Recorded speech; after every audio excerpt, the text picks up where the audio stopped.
Счастье, счастье, счастье. Что наступает новая неделя, новые эмоции, новые события. И мы сейчас с вами полностью все рассмотрим. Как эти события будут влиять.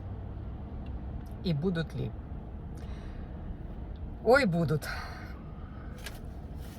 Что, могу обозначить неделю, 4 пункта, которые точно будут. Один из них мы с вами очень подробно рассмотрели. Это Венера делает тригон к Плутону, то есть делает трансформацию. И трансформация очень гармоничная, очень успешная трансформация. О ней мы говорили, она будет на этой неделе, 11 числа. Луна, следующее, что мы с вами рассмотрим, Луна находится в Деве в начале недели. Затем идет Венера и трин с Плутоном. Следующее событие, это событие, о котором тоже отдельно сделаю подробное видео по всем знакам зодиака, но сейчас мы его вкратце, в общем, рассмотрим. Это Меркурий делает квадратуру с Лилит 13 числа. Аспект, который громко о себе заявит. И я о нем подробно очень остановлюсь и расскажу, как это работает в рутинной каждодневной жизни. А этот аспект отработает очень сильно. Это аспект страха, блокировки, которую ты себе получаешь, ты себе делаешь, а потом это все обслуживаешь. Но мы об этом поговорим отдельно, подробно. И четвертый аспект, который тоже будет на этой неделе, это Луна будет в конце недели, зайдет в Скорпиона. Тоже очень интересный аспект. Ну что, начинаем. Луна начинается неделя с того, что Луна находится в Деве. И здесь Луна очень придирчивая. Луна сосредоточенная, серьезная. Эмоциям нет хода. Вот то, что у тебя накипело, тебе не может выйти. Ты их сдерживаешь. Они у тебя собраны такие, сконцентрированы на тебе. Им нет выхода этим эмоциям. Придирки всякие. Придирки по поводу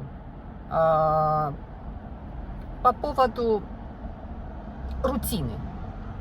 Не туда поставил, не так положил, не здесь убрал, не убрал, а здесь остался мусор. И вот такие вот придирки, это чисто Луна проявляет себя, когда она находится в Деве, потому что все, что находится в Деве, пунктуально, чистоплотно, аккуратно. И когда Луна туда заходит, эмоции туда заходят, они становятся такими чувствительными вот именно к этим вещам. Поэтому, если так немножко что-то у вас как-то вот сюда вот подошло, и эмоция это не может выйти, просто понимайте этот процесс. Эта Луна, она очень быстро в течение 1,5-2 дня, и она идет в следующий знак, а следующий знак она зайдет в Весы. И, конечно, совсем по-другому. Здесь ваши эмоции скажут: Господи, со всеми будем дружить. Давайте со всеми дружить. Зачем ругаться? Это все очень просто. Давайте коммуницировать очень дружелюбно друг к другу. Вот так вот. То есть Луна переменчива, поэтому особо даже не заостряйте на этом внимание, если вашим эмоциям нет выхода. Следующее, конечно же, это событие, то, что 11-12 числа Венера делает тригон к Плутону. Этот тригон очень мощный аспект, очень сильный аспект. Это трансформация твоя. Но трансформация, я думаю, очень шумно, наверное, здесь. Давайте попробуем подзакрыть окна.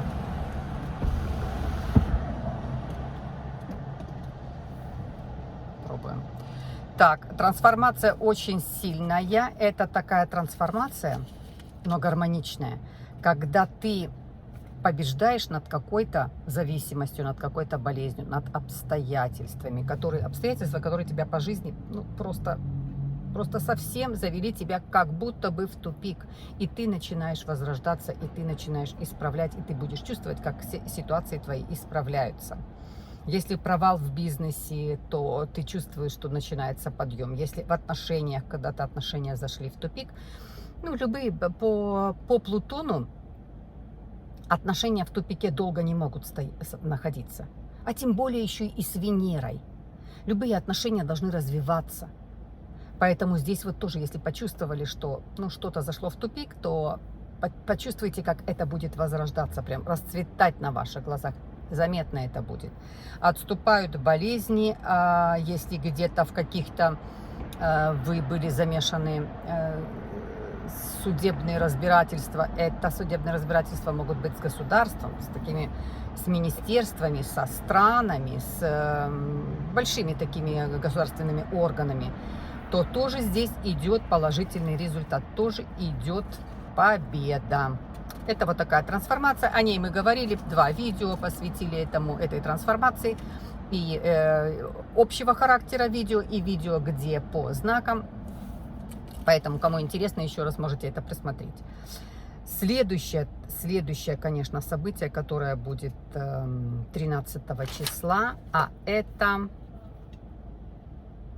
Меркурий делает квадрат, конфликт, сильный резкий конфликт делает с Лилит.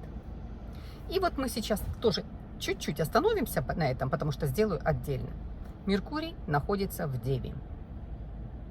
Какой здесь Меркурий? Здесь Меркурий собранный, сосредоточенный, пунктуальный, конкретный, все по делу. Не так услышала и передала. Собрала информацию, везде почитала, еще раз это все подтвердила, еще раз где-то прочитала, посмотрела из первоисточника, где этот закон прописан, как это прописано. И только потом Меркурий выдает из себя что-то. Вот такой Меркурий находится в Деве. Где находится Лилит? А Лилит находится в Близнецах. Управляет Близнецами такой же Меркурий. И представляете, Меркурий сам с собой конфликтует. Это очень сильный аспект. Аспект, который блокирует тебя, блокировки такие делает. Тебе нагоняет страха, тебе нагоняет неуверенности. Ты начинаешь во многом сомневаться, ты видишь, что это черное, а ты думаешь, ой, как-то что-то вроде не черное, вроде это как-то серое.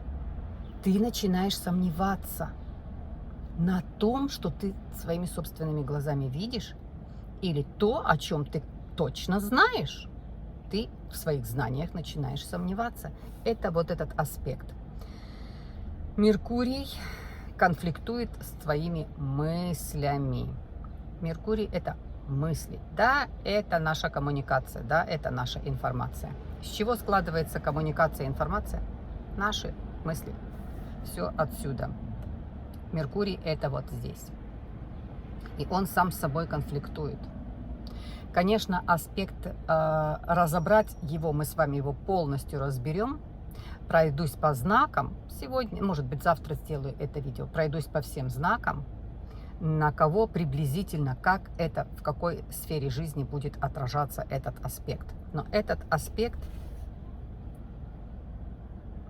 когда Меркурий, находясь в Деве, то есть у себя дома, делает конфликт к такому же Меркурию, то есть делает с Лилит, но к такому же Меркурию в Близнецах. Близнецами также управляет Меркурий. О чем это говорит? Неприятности, конфликтные сплетни, наговоры, оговоры, обиды принесут тебе какую-то сумятицу в твою голову, какую-то неправду. Это будет делать Лилит.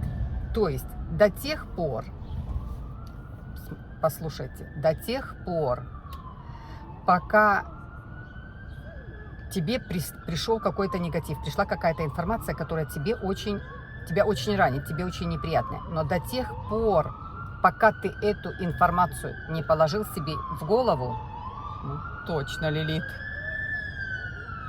Сейчас пусть она пройдет.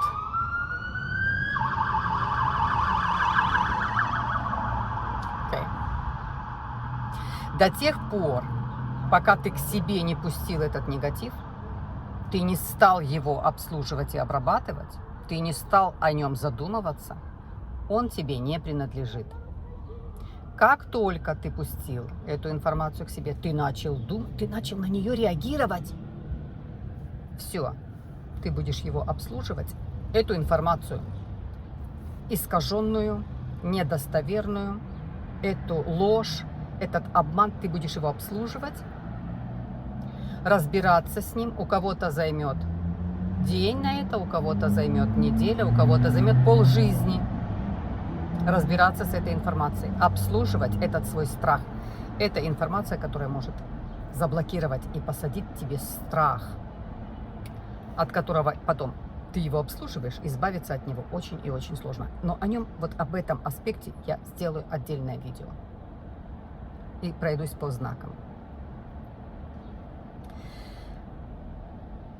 Заканчивается неделя тем, что Луна попадает, переходит в Скорпиона. И здесь Луна подозрительная, ревнивая, придирчивая. Луна, которая вызывает эмоцию выплеснуть. Если в Деве, когда Луна, она наоборот закрывает, она себе эту эмоцию не позволяет выплеснуть, то в Скорпионе выплеснет и выплеснет на кого-то. Луна в Деве выпускает свои эмоции на кого-то. И как только ты на нее подцепился, что делает Луна в Скорпионе? Вот, например, дверь. Открывает дверь, дверь скрипит. И вот этот вот скрип будет делать, скрипит. Ты закрой уже дверь или открой, что ты на этом скрипе. Вот до тех пор, пока ты не отреагировал на этот скрип. Как ты на него отреагировал, то есть Луна выпустила это свое. Ты на это подцепился. Вот так себя будет вести Луна. Ну, если захотите, про Луну тоже мы можем сделать немножко отдельно этот аспект. Потому что, с одной стороны, вот я люблю Луну в Скорпионе. Но с другой стороны, ее просто надо понимать и знать. Она непростая Луна в Скорпионе. Очень непростая Луна в Скорпионе. Но ее просто надо понимать. Ну что, вот такая плюс-минус неделя. Ну, так скажем. Первое. Как только ты негативную информацию, которая к тебе пришла, как только ты начал ее, посадил себе, начал ее обрабатывать, ты на нее отреагировал, пока ты ее не принимаешь, пока ты ее не трогаешь, именно негативную. Многие сами хотят этот негатив, слушают какие-то специально передачи, смотрят какие-то разговоры, поднимают какие-то такие вот, чтобы вызвать негатив. Вот до тех пор, пока ты этот негатив к себе не пускаешь, он тебе не принадлежит. Даже если он тебя касается. Он будет в твоей жизни, он присутствует, но пройдет мимо тебя. Ты его не пустишь. Да, ты с ним будешь как-то взаимодействовать, но ты его не пустишь к себе в голову. Как только ты его пустил к себе в голову, и ты начал это обсуждать, ты к этому подключился, ты начинаешь этот негатив обслуживать. И кто-то может обслуживать его годами. Избавиться от него не может. Поэтому тот, кто принес тебе этот негатив, пока ты его к себе не принял, он принадлежит тому человеку. И пусть он сам разбирается с тем, что он принес. Какое неприятное действие тебе принес, он сам будет разбираться. Иначе ты пустишь это к себе. Но мы о нем будем отдельно говорить. И следующее. То, что ты не можешь изменить. Это об этом неделе. То, что ты в своей жизни не можешь изменить. То есть вернуться назад и что-то изменить. Ты должен это забыть. забыть. Счастливые люди забывают. Слабые мстят, сильные прощают. Если ты что-то в своей жизни сделал, и ты не можешь изменить то, что ты сделал, ты должен это забыть.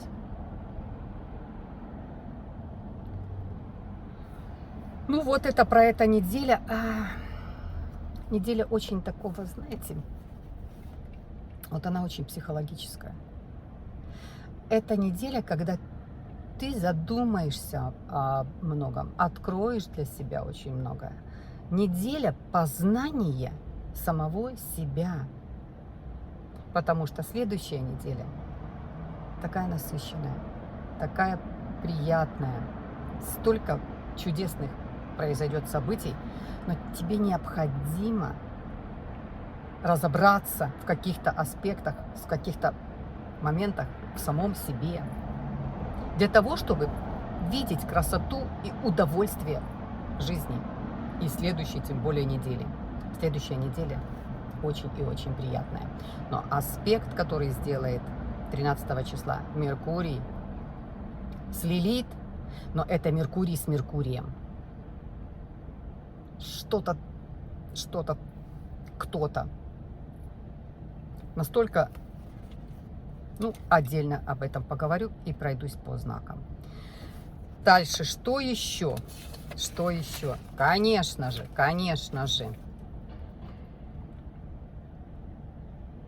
Хочу с большим удовольствием поблагодарить Андрея, Водолей, Светлана, Юлия, Алина, Софья и Елена. И ваши имена. Спасибо вам огромное за поддержку канала. Вот написала ваши имена и вот такое большое красивое сердечко. Спасибо большое. Ваши имена обязательно напишу под этим видео. Еще раз всех благодарю за поддержку канала. Андрей, Водолей, Светлана, Юлия, Алина, Софья, Елена. Большое спасибо всем за лайки, за подписку.